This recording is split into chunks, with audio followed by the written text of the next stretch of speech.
want you to hear me and hear me very well. One of the major distinctives of Christianity is the fact that Christianity is a historical faith. By historical, I'm meaning that Christianity is a faith system. If you like, you can even call it a religion for the sake of maybe clarity. Now, even if you call Christianity a religion, I'm saying that it's a religion that is based on history. There is a historicity that is bound up with the core tenets of the Christian faith. So in Christianity, you need to have at least three things. If whatever it is that you have is Christianity, you need to have deity, you need to have death, and you need to have resurrection. That means you need to affirm the deity of Jesus, which is to say that Jesus is God. Jesus was not just a mere man. Jesus was much more than a man. Jesus Christ is God. You need to have that in order to have Christianity. That's why all the other aberrations or departures from this very simple but intrinsic or significant doctrine are generally not termed as Christianity. A lot of the other things that go on out there. So I'm thinking about things like the Watchtower Society. You know them? Jehovah's Witnesses. One of the reasons why the Jehovah's Witness is not considered a mainstream Christian denomination, or a Christian denomination for that fact, whatever they may say to the contrary, is because of this first fact. When you throw away the deity of Jesus out the window, whatever it is that you have is not Christianity. Jesus Christ was not a created entity. Jesus Christ is the creator himself. But on the Arianist doctrine, so it's called Arianism, it's an ancient heresy. On the Arianist doctrine, out of which the doctrines of movements like Jehovah's Witnesses are based, Jesus Christ is not co-equal with God. Jesus Christ is not God. Jesus was a creation of God according to them, and God simply gave him a lot of honor, and God made him very, very high in the hierarchy of his creation, so that Jesus Christ is superior to everything else that God has created, but Jesus was created nonetheless. That's what they believe, and that is why we do not consider them a Christian movement.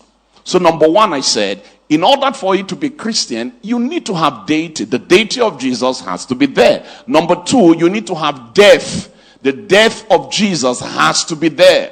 The death of Jesus has to be there. So when the next time somebody tells you that Islam and Christianity, we are just different ways of serving the same God and we actually believe in the same things. No, the Bible is very clear in 1 Corinthians chapter 15 that if Jesus is not raised from the dead, then your faith is in vain.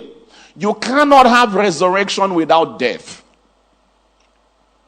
If Jesus be not raised from the dead, 1 Corinthians 15, then your faith is in vain. So somebody cannot come and tell us, you don't need to make too much fuss out of the death, the burial, and resurrection of Jesus. Let's just settle around all of the loving things and even some of the difficult things that Jesus said. If we can all agree that Jesus was such a wonderful teacher, a prophet that taught a lot of very sound and pure doctrines and expounded a lot of ethical conduct or ethical teachings for human conduct, in all of those radical teachings that he brought, particularly when you are looking at the Sermon on the Mount, when Jesus is saying a lot of things that was very counterintuitive and almost countercultural in the context of first century Palestine.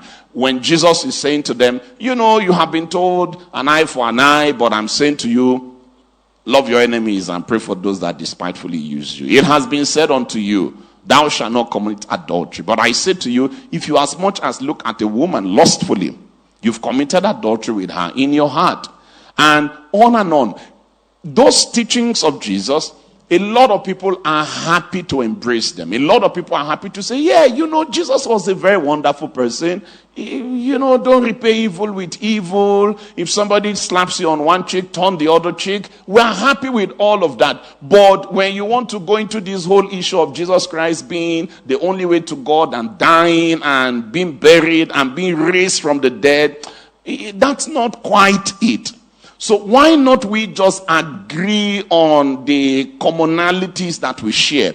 And many times people have said, let's not major on our differences. Let's emphasize the things about which we agree. What if the things about which we disagree are non-negotiables for us?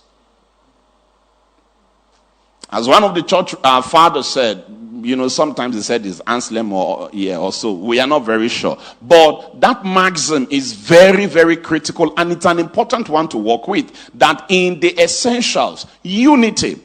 In the non-essentials, what? Liberty. And in all things, charity.